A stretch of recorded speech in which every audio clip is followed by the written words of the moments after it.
I mean, fundamentally, money is an energy system to transfer energy over time and space, right? That's the right way to think of it. Fat is an organic battery. It's your way to transfer organic energy. If you put 20 or 30 pounds of fat on your body, you can live for 90 days, right? And if you don't eat, you die. So fat was developed over the course of millions and 70 million mammalian years, and it's a pretty wonderful invention when you think about it. It's the reason that we didn't go extinct, or the reason you're not dead. The challenge with money is the fiat currencies that are used commonly as money. They're all broken. They all have a big hole in them, and the big hole is, we could call it inflation, but inflation is such a charged term because most people think inflation is CPI. The defect in fiat currencies is monetary inflation. It's the expansion in the money supply, not just the increase in consumer goods, because the CPI is it's a submetric. So if I can strip the matter and the energy out of the product, I can provide that to you very cheaply. So the information content products got cheap. But steaks, right, more expensive, although there's a slight benefit. If you can manufacture 100,000 cows and I can use machines, right, then that's a deflationary thing. One thing you can't easily manufacture more of is 3 acres of beachfront property in the Hamptons. That's very difficult, right? And if you look at the cost of a Palm Beach house, they're $100 million right now. Okay, so $100 million for a house on 2 acres or 3 acres in Palm Beach. Now ask yourself the question, why isn't that getting cheaper? That thing's going up a lot. So the problem, coming back to money, is fiat currencies aren't anchored in energy. When we were on the gold standard, theoretically, during the gold age, 1870 to 1914, if a dollar was convertible in a 20th ounce of gold, right, and you really pegged it hard to gold, then you're anchoring the currency into a hard asset. Now, gold isn't fixed in supply. The gold supply increases at 2% a year, 2 to 3% a year. So if you're on the gold standard, that means that the supply of money would be increasing at 2% a year, or otherwise doubling every 35 years. So money under the gold standard, perfectly executed, bleeds energy every 35 years. It's got a half-life of 35 years. But that creates stable prices, Tom, because the economy grows at 2 to 3% a year. So if the economy grows 3% a year, if the money loses 3% of its value a year, then everything kind of stays stable, right? The demand increases, the supply increases, right? That's a good situation. In that case, you can save your money, and 30 years from now, your money will be worth as much as it is today. Now, if it turns out that you're saving your money and the supply of money is increasing at 7% a year, then the money is cut in half every 10 years, right? And so that means in 30 years, the amount of money you have will be cut in half once, twice, 3 times.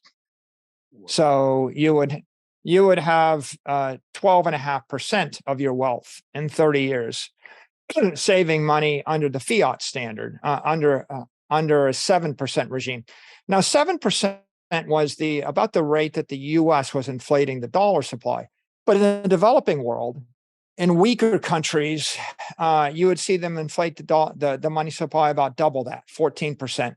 So the half-life of their money is 5 years. The half-life of the dollar is 10 years. Most people don't even notice 10 years as half-life, except that anecdotally, if you asked anybody in the past 20 years, are you going to save your life savings in a checking account that earns 1 or 2% interest in dollars?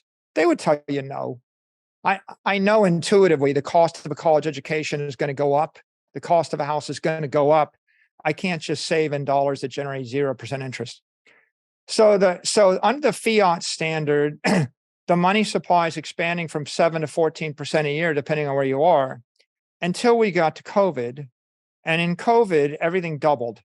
And so you started seeing a much more rapid collapse in the value of fiat currency. The US dollar expanded the money supply 15 to 20% a year. And so in the US, we expanded the money supply maybe 40%. And so US single family homes went up in price 40%. Oh, God. I think about the correlation. The price of a house is 40% higher than it was 24 months ago. The amount of money in dollars is 40% higher than 24 months ago. The number of houses are about the same. The number of people who want them about the same. Makes sense. Now, if you go to other countries, if you look at currencies outside the US in the past 12 months, right? The Chinese currency has weakened 7%, Australian's down 8%, the euro's down 15%, the won's down 15%, the pound's down 17%, South African rand's down 18%, Polish zlotys down 18%, and Japanese yen's down 24% in dollar terms. What's happening? They're printing more money, right? It's even a bigger issue for them. The Japanese have pegged the 10-year interest rate at 25 basis points. And the US 10-year interest rate, right, is more than 10x that. The Japanese central bank is printing infinite yen in order to buy every bond and keep the price of bonds much, much higher than they would otherwise be. So they're holding up the price of bonds by pumping yen in the economy. And the reason, as they do that, the yen crashes against the dollar. But of course, it's even crashing faster against scarce desirable assets. If you price a barrel of oil in dollars, it just got 24% more expensive in Japan. Why would they do that? Because they want to prop up asset prices. They have institutions that are holding bond portfolios of yen, and they have institutions holding stock portfolios. And if they stop printing yen to hold up the asset prices, those portfolios of assets will crash. And if they crash, worse than the inflationary impact.